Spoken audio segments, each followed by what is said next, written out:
अंदर एक पुरुषार्थ पैदा होगा। उसने घोषणा की 26 जनवरी से पहले 23 जनवरी जिस दिन सुभाष चंद्र बोस पैदा हुए थे, उसने 2 घोषणाएं की।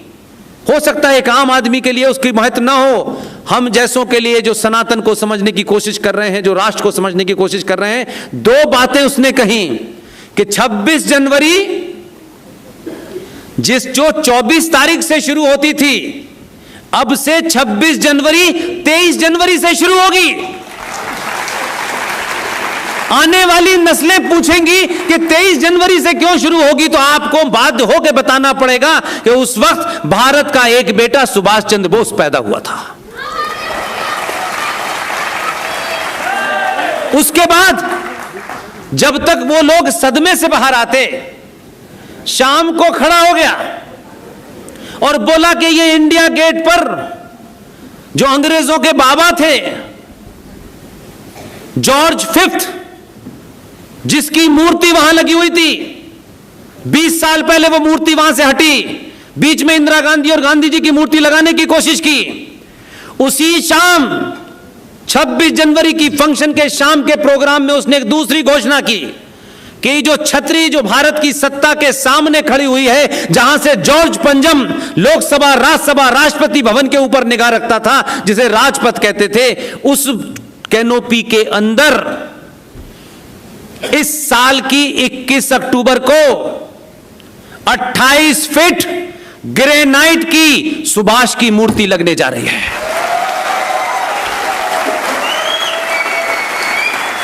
और जब उस सदमे से बाहर आया तो इस बार उसने क्या किया है, मैं आपको अपनी जो मेरी इंटरप्रिटेशन है उससे मुझे विश्वास है, क्योंकि मैं उस सत्ताओं के 25 साल करीब से काम कर चुका हूं। इस बार उसने एक नया किया। जैसे ही उसने 15 अगस्त का भाषण दिया, पहला कहा गांधी जी के, वो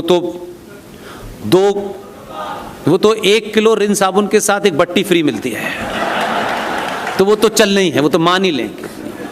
उसने कहा सुभाष चंद्र बोस, और तीसरा नाम लिया स्वतंत्र वीर सावरकर। इसलिए उसे मालूम है कि सनातनी समाज अभी भी करोड़ों लोग नहीं जागे हैं, वो हर बार जगाने की कोशिश करता है। इसलिए स्वतंत्र वीर सावरकर को मेरा मानना है, भारत रत्न देने से पहले उसने बता दिया है कि यही हैं, उनको देगा, स्थापित करेगा। इसलिए वक्फ प्रॉपर्टी कानून के लिए देश में मुहिम चलाइए, आपस में बात कीजिए। ये कानून शरिया कानून से ज्यादा खतरनाक है और संसद में पास हो गया, कोई बोला नहीं। इस कानून के तहत ये जो वक्फ प्रॉपर्टी बोर्ड है, इस बोर्ड को इस किस्म की लीगल ताकत उस कानून के तहत सेक्शन 40 और 36 में दी गई है कि अगर ये हॉल, इस हॉल का क्या नाम है, तिलक स्मारक, ये तिलक स्मारक मंदिर, ये आपका नहीं है। आपको शौक लगा कि नहीं है, ये आपका नहीं है। उस कानून के तहत संसद में यह ताकत दे दी गई है इस देश के जिहादियों की एक नाजायज संगठन को, जिसे वक्फ प्रॉपर्टी कानून कहते हैं, और सबने आपसे छुपाया। इसके तहत वक्फ प्रॉपर्टी बोर्ड के लोग अगर यह दावा करें और अगर वो ये कहें कि तिलक स्मारक जो भवन है ये वक्फ की प्रॉपर्टी पे बना हुआ है, तो इस भवन के मालिक का एक नॉर्मल जवाब यही होगा कि ये गलत है, इसके तो कागज मेरे पास, यही होगा।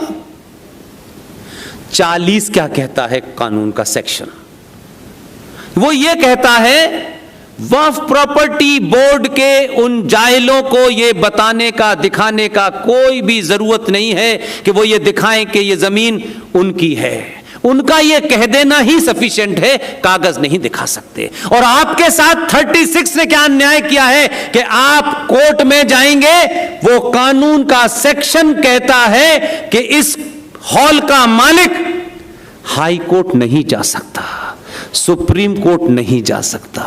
आपसे कहा गया है कि आप कहां जाएंगे? वक्फ बोर्ड ने एक ट्राइब्यूनल बनाया है, उस ट्राइब्यूनल में लोकल एमएलए मुसलमान, एमपी मुसलमान, मुतवल्ली मुसलमान, 5 लोगों का कमेटी है, उसके आगे आप अपना केस रखेंगे। ये बात वैसे ही हो गई कि जो आपका कत्ल कर रहे हैं उन्हीं से आप न्याय मांगने जा रहे हैं। और इसके तहत ये 95 में बना, किसी ने बताया आज तक आपको? लेकिन वो कितने शातिर लोग हैं, वो 303 का इंतजार नहीं किया उन्होंने। आप एक राम मंदिर और 370 हटाने के लिए इतना समय किया, उन्होंने आपके बीच में से दलालों को खरीद लिया, बेच गए, आपके लोग बिके, मुंह बंद हो गया, बोले ही नहीं। उनका ये तो बात ही नहीं है, कोई आदमी बात ही नहीं करता। एक माँ, बहन, भाई, बेटा कोई बात ही नहीं करता इसके बारे में, इसको जानने क्यों है? इसके तहत उन्होंने जो हमारे बहन देश की बेटियां और माएं, और खासतौर से वो नौजवान लोग जो शादी करके सबसे पहले जाते हैं मोहब्बत की निशानी देखने, अलग अलग नैरेटिव है। किसी बुजुर्ग को बताना चाहिए था कि ताजमहल मोहब्बत की निशानी नहीं है, तकलीफ की निशानी है। अगर इस धरती पे मोहब्बत की या प्यार की कोई निशानी है तो राम सेतु है। उस राम सेतु बनाने वाले ने ताजमहल बना करके अपने लोगों के हाथ नहीं काटे। राम सेतु बनाने वालों को वापस अयोध्या में लाया और उन्हीं सम्मान के साथ अपने हर्षोल्लास में शामिल किया। लिहाजा बहन बेटियों को समझ में आना चाहिए कि ताजमहल आज की डेट से नहीं, 95 में यह बना, 2000 से ताजमहल वक्फ प्रॉपर्टी के तहत चला गया है, आपके पास नहीं है। सूरत में बोल के आया 6-7 महीने पहले, मैंने कहा गुजरातियों को मैं बता देता हूं भाई, अब तो उनके पास इतनी ताकत है कि यहां भी हैं और वहां भी हैं, लेकिन कभी कभी होता है, मैं एमएलए, मेरी टिकट, मैं ये मुद्दा क्यों उठाऊं, वो मुद्दा क्यों उठाऊं। मैं उनको 6 महीने बता के पहले आया, वहां के कुछ लॉयर से मैं मिला, मैंने कहा भाई न हमारे पास पैसा है न रुपया है, जो कुछ थोड़ा बहुत देते हैं तो वो हम अपनी टीम के लोगों के जो कुछ कुछ काम कर रहे हैं उसमें चला जाता है। यार आप इस मुद्दे को उठाओ, लोगों का जनमानस बनाओ। अभी इस देश के अंदर आपके पास एक शक्ति है कि आप सेंटर में भी हैं, 20 राज्यों में भी हैं, राष्ट्रपति भी आपका है, उपराष्ट्रपति भी आपका है, यहाँ की विधानसभा भी आपके पास है, संविधान में प्रोविजन है कि आप उस मुद्दे को उठाइए और आपकी विधानसभा सर्वसम्मति से उस मुद्दे के खिलाफ अगर प्रस्ताव पारित कर दे, वो प्रस्ताव राष्ट्रपति के पास जाए, राष्ट्रपति उस पर साइन कर दे, तो वो पर्टिकुलर कानून आपके राज्य में कम से कम नहीं लागू होगा। वो ये भी नहीं कर रहे हैं। मैंने कहा मुद्दा ये बनाओ ना भाई, सरकार तो पिछले 25 साल से वहां पर है, 20 साल से मध्य प्रदेश में है, तो 20 साल से आप सरकार में किस लिए आए हैं? धार के अंदर इतना बड़ा राजा भोज की भोजशाला जिसपे जिहादियों ने कब्जा कर लिया है, उसको निपटाने के आए हैं कि आप खाना फ्री बांटने के लिए आए हैं भाई? तो वक्फ प्रॉपर्टी कानून के तहत सूरत के म्युनिसिपल कॉरपोरेशन पे कब्जा हो गया। इस कानून के तहत जिस मंदिर को डॉक्टर राजेंद्र प्रसाद गए थे बनवाने, जिनके कारण उन्हें अंतिम समय में नेहरू जी ने इलाज तक नहीं मुहैया होने दिया, उस सोमनाथ के मंदिर की जो पीछे की दीवार है, उस पूरी जमीन पर वक्फ ने अपना दावा ठोक दिया है। इसलिए कुछ चीजें आपको नहीं पता चल रही, आपको समझ में नहीं आ रहा कि ये जो पीर थे ये हाईवे पे ही मरते हैं क्या, ये एक्सप्रेस वे पे ही मरते हैं क्या? ये जगह जगह मज़ारें जो बन रही हैं सड़कों पे, भारत की पुलिस के पास आईपीसी के तहत इसको हटाने का कोई कानून नहीं है। और ये उसी एजेंडे के तहत है जिस एजेंडे को कुछ लोग लैंड जिहाद कहते हैं, और जो लोग 1947 को ये मानते हैं कि भारत 2 हिस्सों में बटा। मैं कहता हूं कि अगर इस्लाम पड़ा होता तो 1947 में भारत के अंदर सबसे बड़ा लैंड जिहाद हुआ था। इसलिए आपके शहर में मैं नहीं जानता कहां कहां क्या हो रहा है, लेकिन मुझे मुंबई में एक जगह बड़ी अजीब व गरीब लगी। आपका एक थाना है मुंबई में, और उस थाने के अंदर कोई बाबा हैं, उनकी मज़ार है। बताया जा रहा है पुर्तगालियों के आने से पहले से थी वो मज़ार। और थाने की कमाल की कहानी है, एसएचओ से लेके पूरा थाना सुबह आता है, और उस मजार को सल्यूट करता है वो बाबा। और जो केस सॉल्व नहीं होता वो बाबा से एसएचओ मिन्नतें करता है, बाबा ये इसे सॉल्व कर दो। और थाने के अंदर दिन भर, थाने के अंदर है वो, यहां एसएचओ बैठा है, यहां पुलिस का बैठा आदमी बैठा है, यहां बैठे, और वो दिन भर छोटे भाई का पजेमा बड़े भाई को लगे। ये हमारे देश की स्थिति है। इसलिए ये कह के अपनी बात समाप्त करता हूं कि आप इस बात से खुश हो, इस बात से आपको भरोसा जगे कि देश में बहुत सारे काम चल रहे हैं।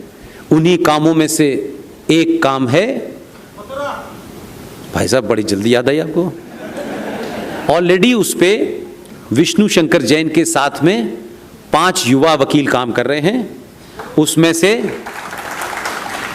से पार्थ यादव, उन्होंने उस पे पिटीशन डाली है, पिटीशन एक्सेप्ट हो गई है। हिंदुओं के ठेकेदारों को तकलीफ हो रही है, इसलिए वो नहीं चाहते कि विवाद बढ़े। लेकिन मैं सिर्फ इतना ही कह रहा हूं कि आज जो लोग बार बार आपको ये कहते हैं मुगलों ने हमें तहजीब दी, हमें चलना सिखाया, हमें खाना पकाना सिखाया, ये मुगलई डिश है, ये फलानी डिश है, ये मुगल ना होते तो ताजमहल ना होता, ये कुतुब मीनार ना होती, और आपसे जवाब नहीं दिया जा रहा। जो 1400 साल में अपने साइज का पजामा नहीं बना पाए वो कह रहे हैं ताजमहल बनाया है।